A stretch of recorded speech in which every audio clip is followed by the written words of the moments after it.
Ugh.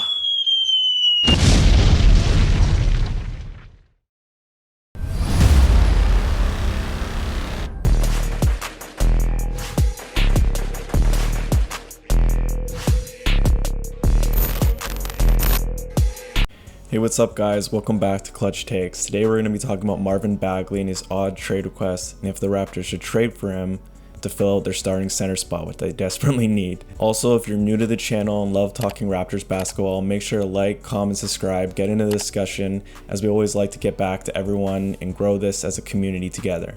So at the moment, the Raptors are currently 1-6 and it does not look good, and it looks like we're closer to the lottery than the playoffs. This has left most Raptors fans shocked and don't know how to act, honestly, as we've made the playoffs 7 years in a row and in quite good fashion, being a perennial 50-win team. But there is a time when each franchise has to take a step back, take a little rebuild or reset. This has caused many Raptors fans to start to play the blame game, if you will, including myself, as I've been skeptical of Pascal Siakam and his max contract and his play to this day, but that's not the case in this video.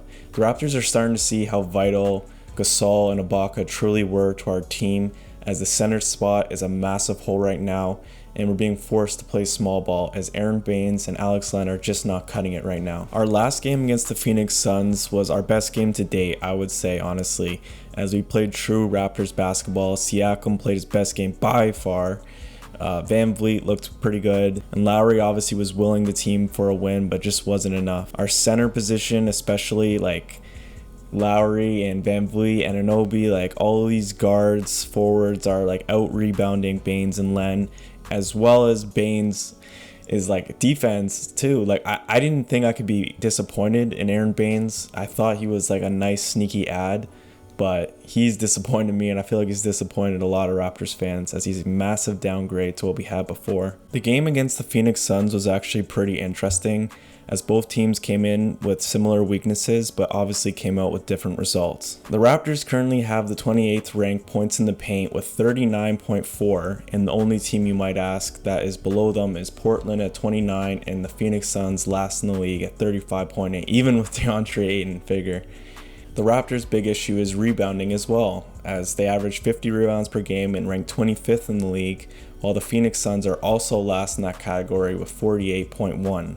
The obvious difference, though, is that the Phoenix Suns shot the lights out. You obviously noticed they didn't dominate in the paint, even without a center. Playing our small ball lineup, the Phoenix Suns still managed to overcome.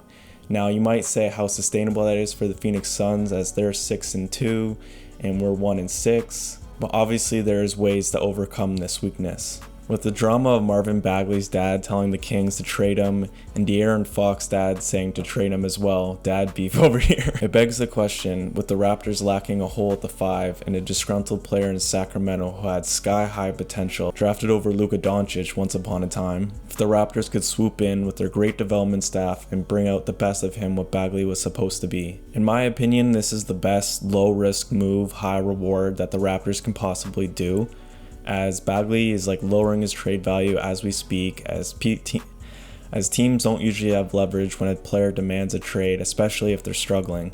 This would also allow the Raptors to figure out their issues with Pascal Siakam and other players not playing up to their potential, and if Bagley is in the mix, he can possibly rejuvenate their lineup and give them some offensive punch that they needed. Bagley has obviously underperformed with the Sacramento Kings, not living up to his potential, and if he wants out, this could be a good chance for him to reset his career and possibly have a rejuvenation. We've seen other players in the past, such as Markelle Fultz, when he was let go by the 76ers. He wasn't really a fit there, and then he went to the Magic and he was breaking out. Honestly, I had him as one of my MIP picks. He definitely would have been a candidate. Prayers up for Markelle Fultz. But we saw with him that once he came to the Magic and he had a bigger role, that he truly flourished and reached his potential and was growing as the games went on. We could see a similar trajectory of Marvin Bagley to reach his potential, as he'd be given the starting center job immediately over Alex Len and Aaron Baines, and with a bigger role in the team, we could possibly see him break out. And if not, then it didn't cost too much to get him, so it's worth a flyer in my opinion. What possibly the Kings could expect in return to make this make sense for them is a player like Norman Powell or Terrence Davis. Yes, they are heavy at the guard position with players like De'Aaron Fox, Tyrese Halliburton, Buddy Hield, but a player like Norman Powell can also play the small forward, would give them some championship experience. And same with Terrence Davis, who Nick Nurse doesn't seem to really like and seems like he has a lot of potential, could be a really good fit with them as well. So let me know what you guys think. Should we go after Bagley? Should we go after someone else? Let me know in the comments down below. Also make sure to subscribe and join the community, as we always like to talk with everyone. See you guys next time.